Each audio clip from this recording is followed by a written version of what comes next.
Passion d'entreprendre. Passion d'entreprendre. Passion d'entreprendre. Passion d'entreprendre. Salut tout le monde, dans ce 40e épisode de Passion d'entreprendre, on rencontre une entrepreneuse avec qui j'avais très envie de discuter. C'est Bénédicte, cofondatrice avec son associé Julien de l'entreprise Fumette du côté de Lège-Cap-Ferré. Bénédicte nous raconte son histoire entrepreneuriale que je trouve passionnante. Elle est passée des métiers de la communication à fumer des poissons. Leur ambition, c'est de créer le premier fumoir artisanal de poissons sur le bassin, pour proposer des poissons fumés de qualité issus d'une pêche durable. Elle nous parle de la création de l'entreprise et de sa vision d'entreprendre. Je vous rappelle que dans Passion d'entreprendre, on parle de tous les sujets qui concernent les entrepreneurs de la Nouvelle-Aquitaine qui nous racontent leur parcours. Mon objectif est de toujours rencontrer en face à face des gens investis et passionnés. Si vous appréciez Passion d'entreprendre, vous me le faites savoir en laissant un avis et en mettant 5 étoiles sur votre plateforme d'écoute préférée. Merci d'avance. On se retrouve pour échanger ensemble sur les réseaux LinkedIn, Facebook et Instagram. Bonne écoute.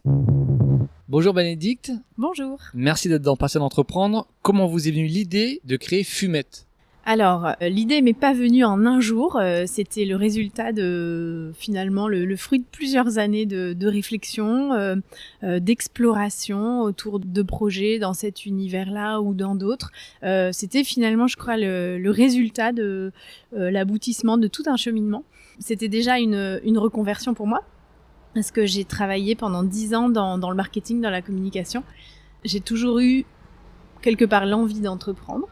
Une petite graine, qui était quelque part et qui attendait juste à être arrosée. À un moment, je me suis dit que c'était le bon moment, le bon projet, la bonne personne. Cette rencontre avec Julien, qui est mon associé aujourd'hui. Je savais que je voulais entreprendre dans l'univers de la gastronomie. Je savais que je voulais entreprendre dans l'univers de la gastronomie engagée et plus durable. J'étais passionnée de poissons, de cuisine, tout s'est retrouvé un peu autour du projet Fumette. Moi, j'avais pour idée au début de monter un fumoir à poissons à Bordeaux, autour notamment de l'anguille et de la conservation de l'anguille, parce que c'était une espèce menacée. J'avais travaillé sur ce projet-là. Julien, lui, de son côté, avait aussi une idée de fumoir à poissons ici sur le bassin. On a des amis en commun à qui on avait chacun parlé de notre projet. Et donc ces amis nous ont dit allez-y, parlez-vous. On se connaissait un peu, c'était un copain de mon mari. Et puis un jour Julien m'a appelé en me disant écoute, j'ai un projet de fumoir, toi aussi apparemment, parlons-en. Et donc on a discuté et on a fait naître le projet Fumette ensemble à ce moment-là. Donc c'était en 2018. Donc c'est vraiment la connexion de tous les deux qui est ressorti Fumette. Ça veut dire que vous auriez pas pu le faire toute seule ? Non, je pense pas. En tout cas, ça aurait été un projet différent. Déjà, moi, j'habite à Bordeaux, j'habite pas sur le bassin. Ici, on est au Cap-Ferré. Julien habite ici. L'idée de le faire ici, c'est né après nos réflexions et au fil de nos discussions. Et ça m'a semblé le plus logique, puisque d'être au plus proche de notre matière première, qui sont les poissons sauvages. Donc forcément, les pêcheurs sont ici.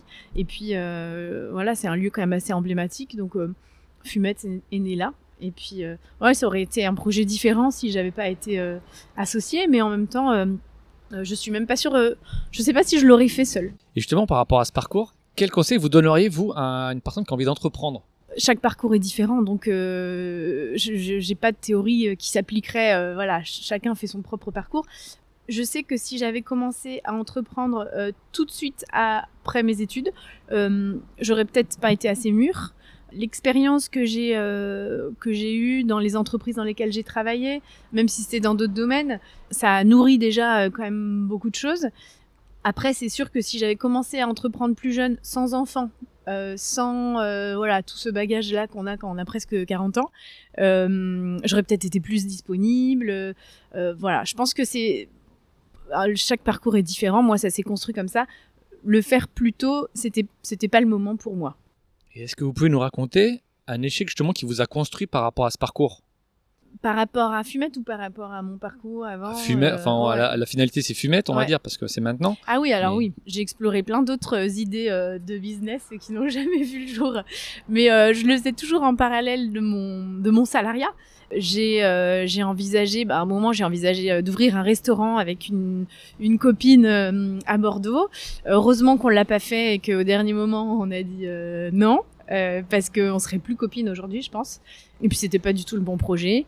J'ai envisagé à un moment de créer un site internet, parce que moi avant j'avais un blog de cuisine dans lequel je proposais des recettes, des portraits, etc. Et j'avais eu l'idée d'ouvrir un site internet sur lequel on pourrait, avec la recette de cuisine, directement livrer des courses qu'il faut, enfin des ingrédients. Bon bref, ça existe aujourd'hui, hein, d'ailleurs, j'ai vu.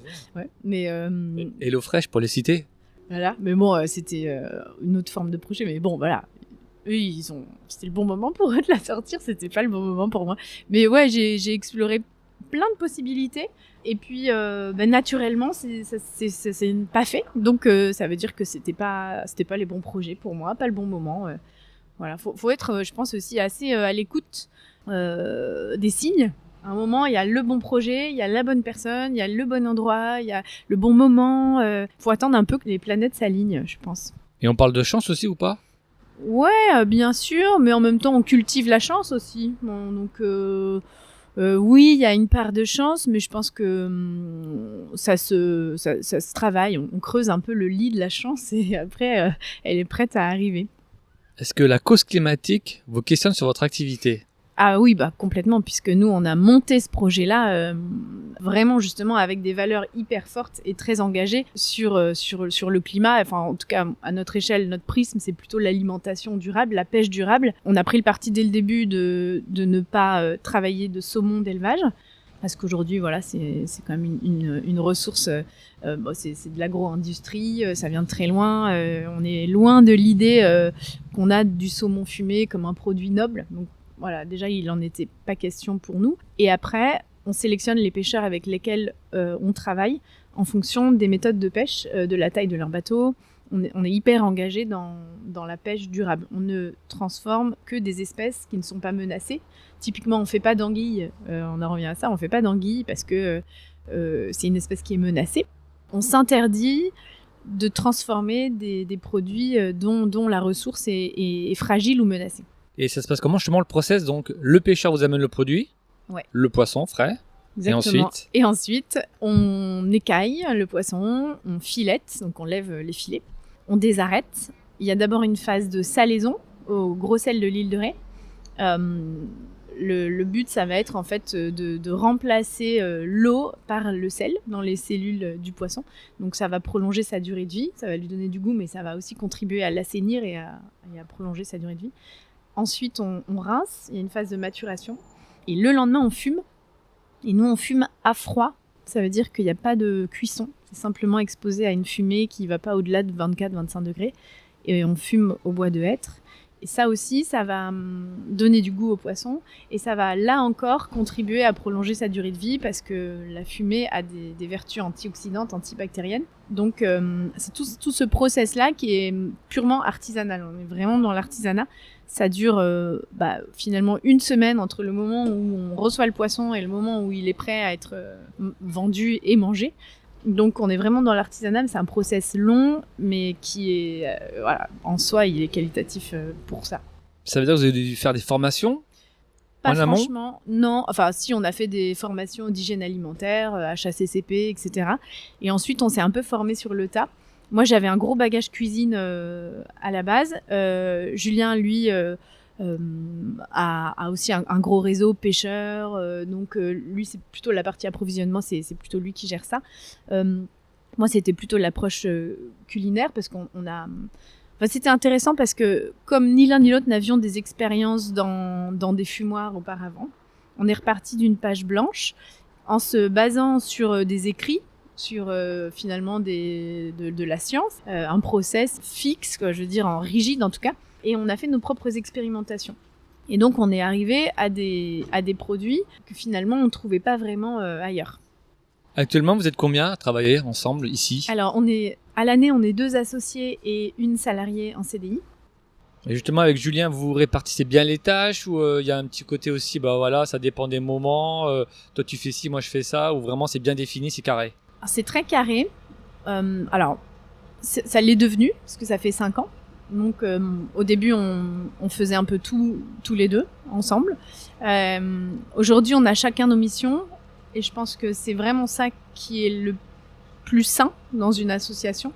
Et plus on va avancer dans les projets de développement qu'on peut avoir, plus on va renforcer ça. C'est-à-dire qu'on va essayer justement chacun d'avoir nos propres domaines de compétences, évidemment d'échanger avec l'autre pour justement aider à la prise de décision, l'échange, la validation des choses importantes de l'entreprise, mais dissocier nos missions, je pense que c'est assez essentiel. Après, l'avantage aussi, c'est que on sait tout faire tous les deux des missions de l'autre, donc ça permet aussi d'être un peu plus serein quand il y en a un qui part en vacances, voilà, chacun son tour, on essaie de se répartir et l'autre gère pendant ce temps-là. L'entreprise, elle a 5 ans. C'est quoi vos objectifs dans les prochains mois, dans les prochaines années maintenant ? Le cap des 5 ans, il est important. Ça fait donc 5 ans qu'on est partout à la fois. On est en prod, on est en commercialisation, on est en approvisionnement, on est en RH, on est en com, en marketing, en tout ça. On a envie, pour les 5 prochaines années, d'écrire un acte 2. On est en train, d'ailleurs, d'écrire un acte 2 de Fumette, ou une version où on pourrait, lui et moi, quitter la production, ou en tout cas ne plus en avoir la responsabilité au quotidien, de manière à pouvoir développer et pousser un petit peu plus, lui plutôt la commercialisation B2B, et moi plutôt le développement des boutiques B2C. C'est un peu voilà, l'architecture de ce qu'on est en train d'écrire. Aujourd'hui, on n'a pas d'actionnaire, on est à 50-50 dans le capital de l'entreprise. Ça va être le moment pour nous de réfléchir à l'ouverture de notre capital, à aller chercher des investisseurs autres que des prêts bancaires. Jusque-là, on fait des prêts, on a fait des prêts au début. On n'avait pas vraiment beaucoup d'argent à investir chacun, donc. Et je fais une petite parenthèse, excusez-moi. Justement, avec la banque, dès le début, ça s'est passé toujours bien ? Ouais, ça s'est toujours hyper bien passé. Je sais pas si je peux dire le nom de la banque avec laquelle on travaille. Mais si, on peut tout dire. Bon, on travaille avec la banque Pop. Et depuis le début, ils nous ont vraiment accompagnés. Ils ont cru en notre projet et effectivement, on n'avait pas d'argent à investir ni l'un ni l'autre. Enfin, très peu. On a un capital de 3 000 €, donc c'est tout ce qu'on a pu mettre chacun. Enfin, à deux, du coup. La banque nous a suivis dans l'investissement de départ. On a refait un petit prêt pour faire des travaux dans le labo un moment. Et ils nous suivent aussi là sur des autorisations de découvert qui sont essentielles pour nous, puisque on subit non seulement la saisonnalité des ventes, mais également la saisonnalité de la production. Donc on doit transformer et acheter le poisson au moment où il est pêché, qui ne correspond pas forcément avec le moment où il est vendu. Donc on est obligé de financer un stock, et donc on est obligé d'avoir des facilités de découvert. Pour lisser un peu. Exactement. Là, on arrive quand même au bout de 5 ans. Nous aussi, très honnêtement, on commence à être un peu épuisés, lui et moi, d'être, ce que je vous disais tout à l'heure, d'être un peu partout, tout le temps. On aimerait être plus performant et avoir les moyens de passer à la vitesse supérieure. Et on pense qu'on peut le faire et on a les produits qu'il faut, la démarche qu'il faut. Maintenant, voilà, il faut qu'on écrive le deuxième acte.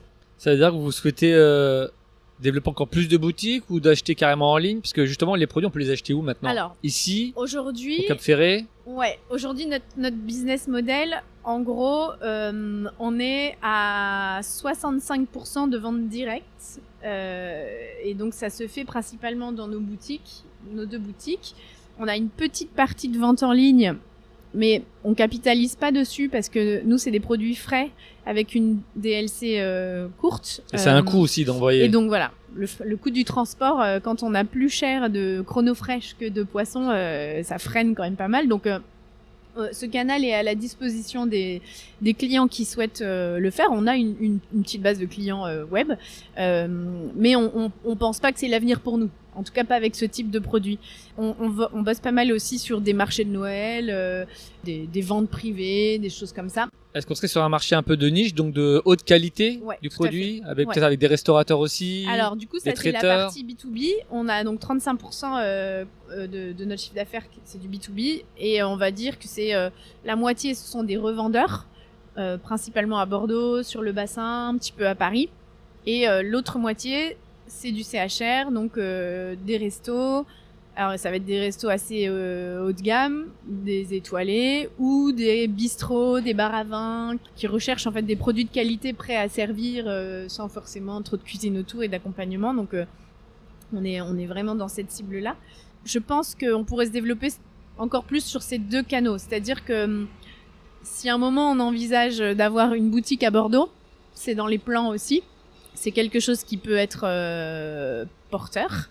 Donc ça fait partie aussi de notre plan d'attaque parce qu'on a une grosse clientèle bordelaise et qu'on pense qu'il y a de la place pour nous là-bas. Et par rapport justement à tous vos produits, c'est quoi le produit phare?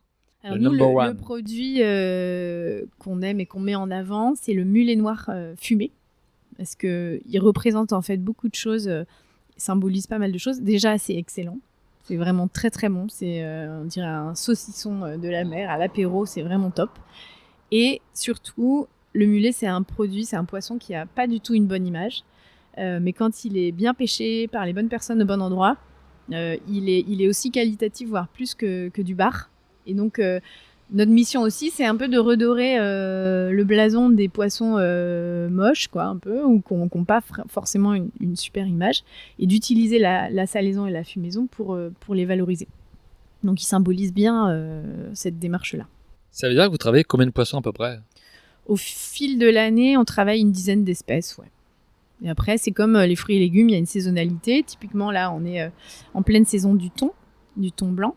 On a commencé à le travailler en juillet jusqu'à septembre par là. Et après, voilà, ça sera fini jusqu'à l'année prochaine. En termes de communication, comment vous communiquez? Bon, vous, c'est un petit peu voilà, Ouais. votre ancien job.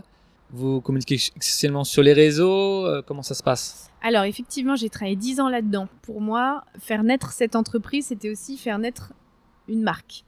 Donc, en amont, le travail qu'on a fait sur le nom, le logo, l'identité visuelle, création de contenu, les photos, les vidéos, l'univers de marque, l'univers graphique. Déjà, on a passé, enfin, pour moi, c'était essentiel. On a vraiment passé beaucoup de temps au début en amont et on a investi vraiment, on a mis de l'argent là-dessus sur notre site web.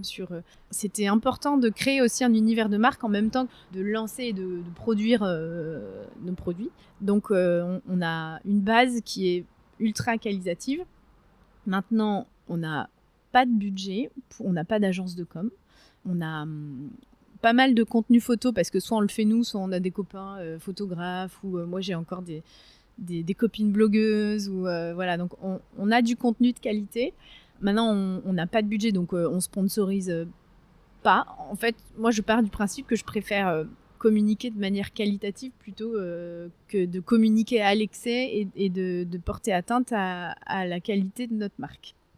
Donc, j'ai envie de vous dire que je fais comme je peux, mais on communique beaucoup sur les réseaux. Alors, on s'est fait pirater notre compte Instagram il y a 2 ans, donc on a dû repartir à zéro là-dessus, donc ça, c'était très compliqué, mais bon, on a survécu. Hein. On a eu beaucoup de presse, parce que moi, j'ai aussi été un peu attachée de presse avant, et donc on a eu François-Régis Gaudry ici, on a eu des grands magazines gastronomiques, la presse locale nous suit. Donc, et vous voyez l'impact direct? Ah oui, clairement. À chaque fois qu'on passe à la télé, les commandes sur le site web bondissent, quoi. Donc c'est rigolo. Même France 3, un reportage, ça a de l'impact parce qu'on a aussi une clientèle ici sur le bassin où il y a pas mal de retraités qui regardent encore beaucoup la télé. Donc c'est une grosse partie de notre clientèle qui est tout de suite touchée par ces canaux de communication-là. Et après, effectivement, les réseaux sociaux, alors beaucoup Instagram. Et on fait pas mal d'emailing aussi, parce qu'ici, on capte les emails de nos clients. Et donc, on a plusieurs bases. Mais l'emailing est assez efficace aussi. Concernant les réseaux sociaux, à titre pro et ensuite perso, lequel est votre préféré? Aujourd'hui, c'est encore Instagram, mais si j'avais plus de temps, je passerais plus de temps sur LinkedIn. Je pense qu'il y a plus de potentiel et d'avenir sur LinkedIn. Mais j'ai pas le temps. Ça se passe comment une journée type? Alors moi déjà j'habite à Bordeaux, donc j'ai une semaine type. Le lundi, le mardi et le jeudi je suis ici à l'atelier à Lège, donc en production.